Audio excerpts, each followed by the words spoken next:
The life of a Hebrew was measured in bricks and sweat. But for Amram and his family, a new fear was rising, a fear that no amount of labor could satisfy. Jochebed carried a secret that the law called a crime.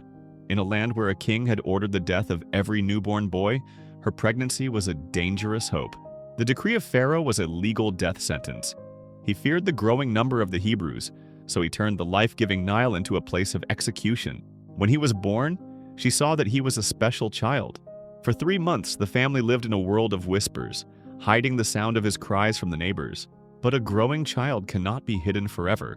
Jochebed knew that to save him, she had to obey the letter of the law while trusting God with the outcome. She placed him in the river as Pharaoh commanded, but she placed him in an ark of faith. She let go of the basket, surrendering her son to God's providence.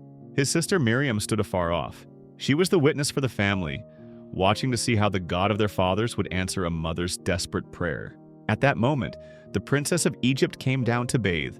In the very river meant for his destruction, she found the one who would one day lead a nation. She opened it and saw the child. He was crying, and her heart went out to him. She knew he was a Hebrew, yet she chose mercy over her father's law. With wisdom beyond her years, Miriam spoke. She offered to find a nurse, and in that moment, the hand of God brought the baby back to his mother's arms. For those early years, Moses lived in 2 worlds. Jochebed nursed him, but more importantly, she fed his soul with the truth of who he really was. The day finally came when the weaning was over. Jochebed had to fulfill her part of the agreement. She had to hand her son back to the daughter of the king. He entered the palace not as a slave, but as a son.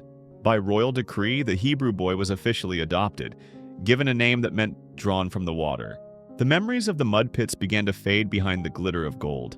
Moses was taught to speak, eat, and walk like a master of the earth. He was educated in all the wisdom of the Egyptians. He mastered their mathematics, their laws, and their secrets. He was being groomed to rule. He grew in strength and stature. The boy from the river had become a warrior prince, capable of leading armies and commanding the respect of generals.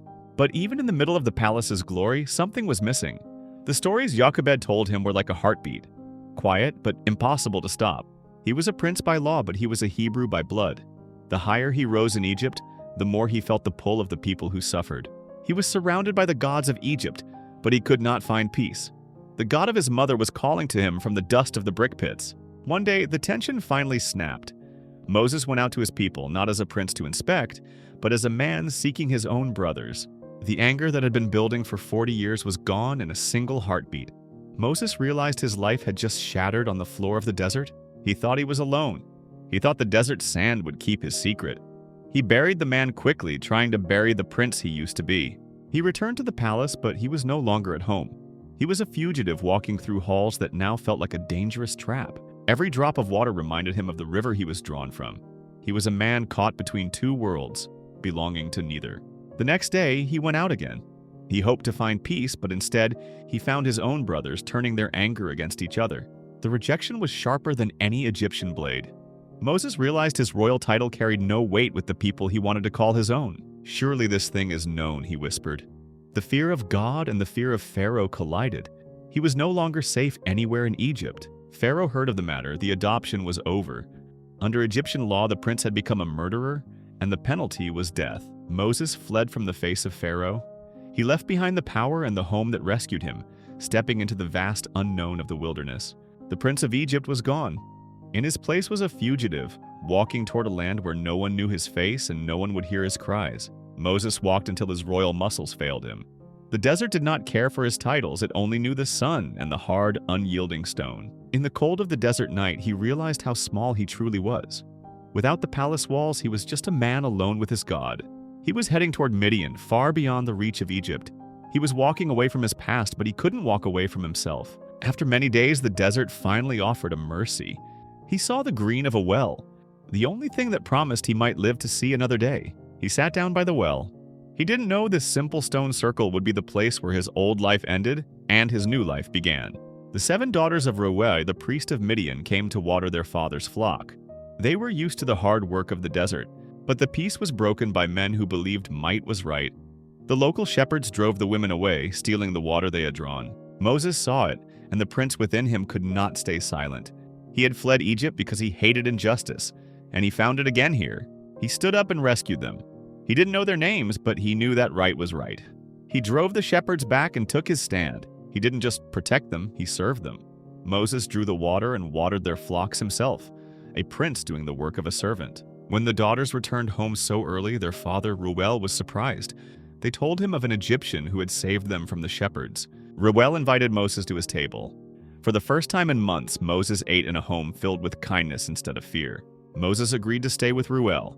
The man who was once a prince became a shepherd, content to live in the silence of the wilderness. Reuel gave his daughter Zipporah to Moses in marriage. In the heart of Midian, Moses found a new family and a peace he never knew in Egypt. Zipporah gave birth to a son, and Moses named him Gershom. He said, "I have been a stranger in a foreign land." For 40 years, Moses watched the sheep. The palace was a fading memory, replaced by the rhythm of the seasons and the needs of the flock.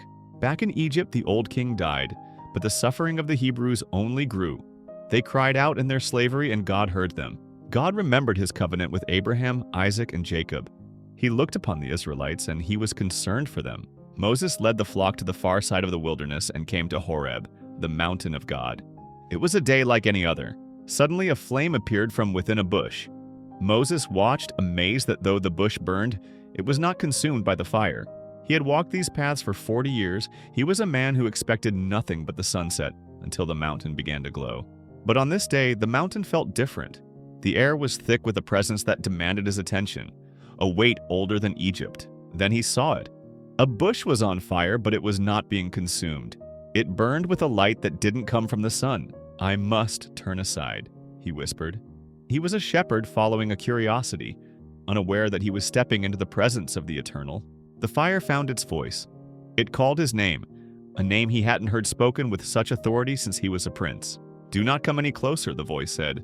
"Take off your sandals, for the place where you are standing is holy ground." Moses hid his face, for he was afraid to look at God. The 40 years of shepherd's silence were shattered by the God of his fathers. God revealed his heart. He had seen the misery of his people. He had heard their cries and was coming down to rescue them. The call was not a request, it was a commission. The shepherd was being told to return to the den of the lion he had escaped. "Who am I?" Moses asked. He remembered his failure and his fear, feeling the weight of 40 years of exile on his shoulders. God's answer was a promise of his own presence. "I will be with you," he said, turning Moses' weakness into a display of his power. To prove his power, God started with what Moses already possessed. He asked about the staff, the symbol of Moses' humble, hidden life. "Throw it on the ground," God commanded. In an instant, the dead wood became a living serpent. The power of Egypt was at his feet. Moses ran from it.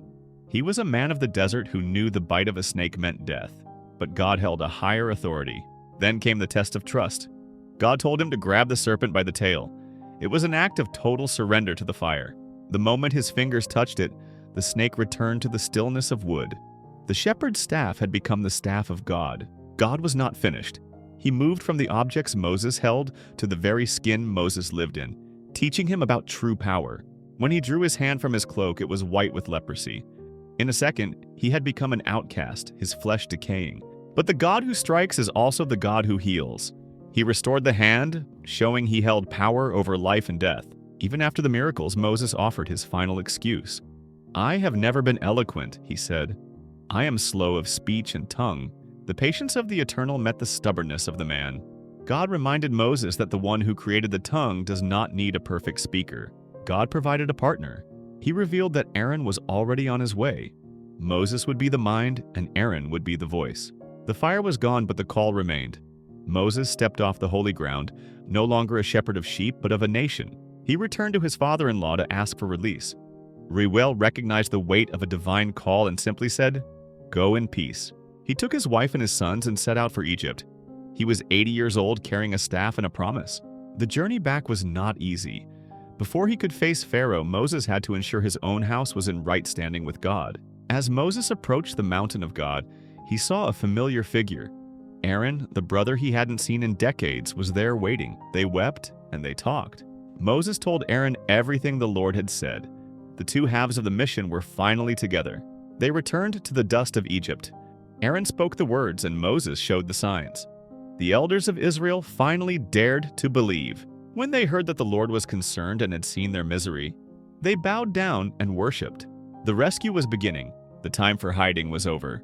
The two brothers walked toward the throne. They were bringing a decree from the King of Kings. They entered the heart of the empire.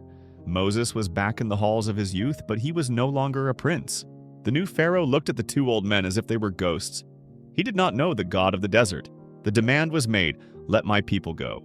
Pharaoh's heart was a fortress of pride, refusing to listen to a foreign god. "Who is the Lord?" Pharaoh asked. "I do not know the Lord, and I will not let Israel go." The war had begun. The cost was immediate. Pharaoh ordered the slaves to find their own straw while making the same number of bricks. The hope turned to a nightmare. The people Moses came to save now cursed him. The shepherd was alone again, caught between a silent God and a suffering people. Moses reached his breaking point.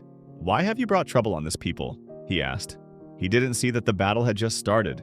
The time for talk was over. The God of the mountain was about to descend. Moses' eyes reflected the red resolve of the coming storm. Prepare for the plagues. Prepare for the darkness. Prepare for the Exodus. The staff was about to strike the heart of Egypt. The prince has returned, but the battle has just begun.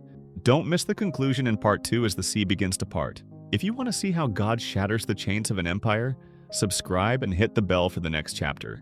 Thank you for watching. Remember, you are seen, you are loved, and your story is held in the faithful hands of God. God bless you, and we'll see you in the next story.